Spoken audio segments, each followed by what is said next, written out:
should have been there. It was great. I was pouring my heart out to Karen on a crew night in the hallway while everybody else was worshiping inside.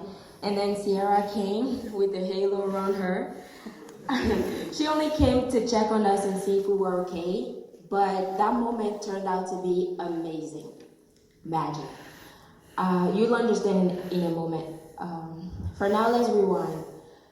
You know how your parents call you to their room with a certain tone and you know for sure that you're in trouble?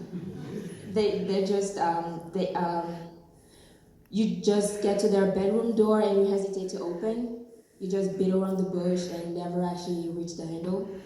That's how God was calling me. He was like, Chamie.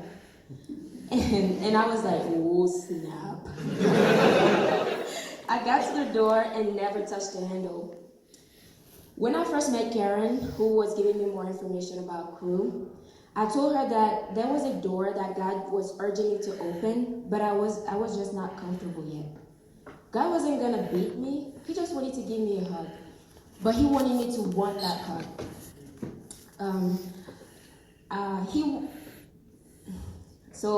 In the past, I thought religions in general were just used as an excuse to blame bad decisions and failures on the devil, and then fake humbleness by thanking God for the good things. And notice here that I'm using the past tense, so don't throw things at me. I'm a different person now. Anyways, let's rewind 5 years ago when I first came to the US. I would be in the bus going to or coming from work, and somebody in the bus would just randomly start praying out loud and invite everybody else to join. And then they would say something like, it's not too late to give your life to Christ. I ignored that, and that same month, I lost my job. The crazy thing is, the exact same scenario happened 2 more times. Different buses and different people. Now, that would speak to a normal person, but my middle name is Stubborn. So while I was struggling with keeping a job, I fell in love with this dude I was learning English with.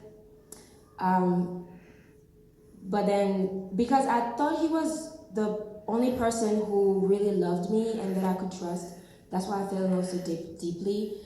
But then he started ghosting me right after I said no to having sex with him. He completely stopped all types of communications with me without warning me.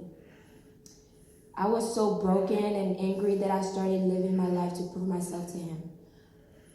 I wasn't going to beg him to take me back. I just wanted him to notice that I'm the perfect girl because of everything I had going for me, minus the keeping a job part. 2.5 years later, he had a car accident and didn't survive. The person I was living my life for had died. I was lost. Nothing mattered anymore. I was having nightmares. Some nights I couldn't sleep.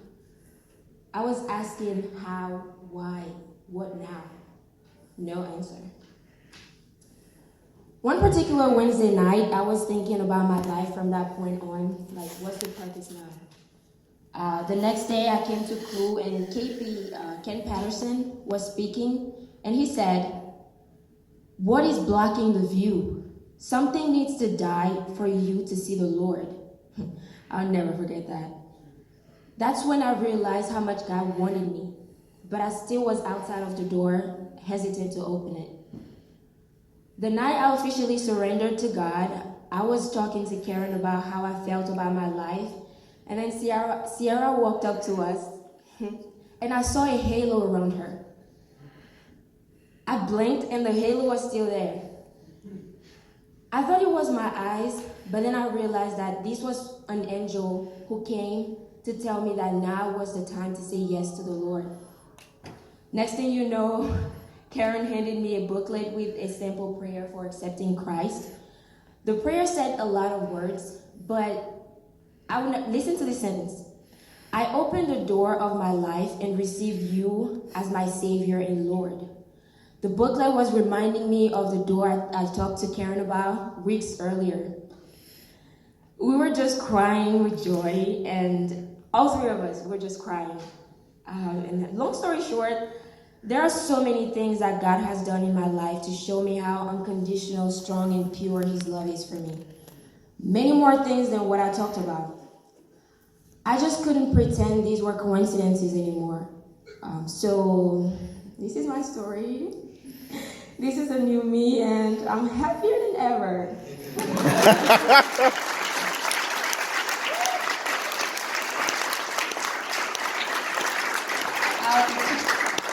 So I still have more time, so I'm going to give you the tea about Myrtle Beach. At first I was hesitant to go to breakaway because I had a lot to catch up with my classes, but it turned out to be an amazing experience. A lot of things happened, but I can only afford to share one of them. So something happened when we went to evangelize at South Myrtle Beach. Shout out to Allie for giving us a ride to Myrtle Beach and around Myrtle Beach. Yeah.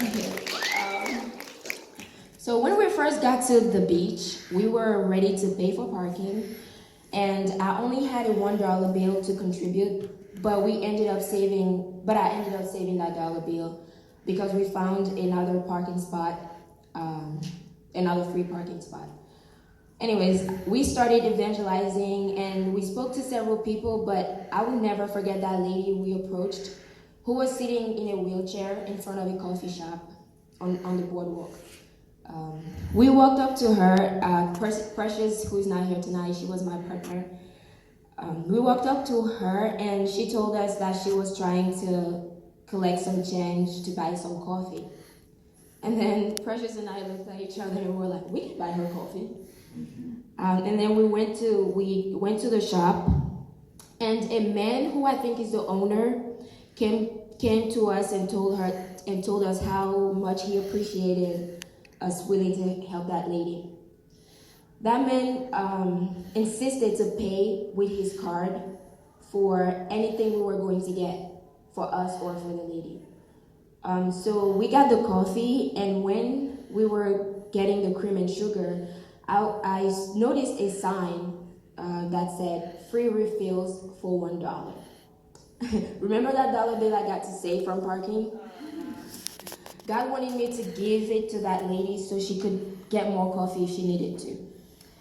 So we went back to the lady. She shared so much with us, even that her husband had been missing for 3 months, and she was sitting there waiting for him to come back because they used to hang out on the boardwalk. So we listened to her, prayed with her, gave her hugs, and left. Long story short, we made that lady's day. She was so happy. She was already a Christian, so we didn't get to convince her to come to Christ. But we made her day, and that was the best feeling ever for Precious and I.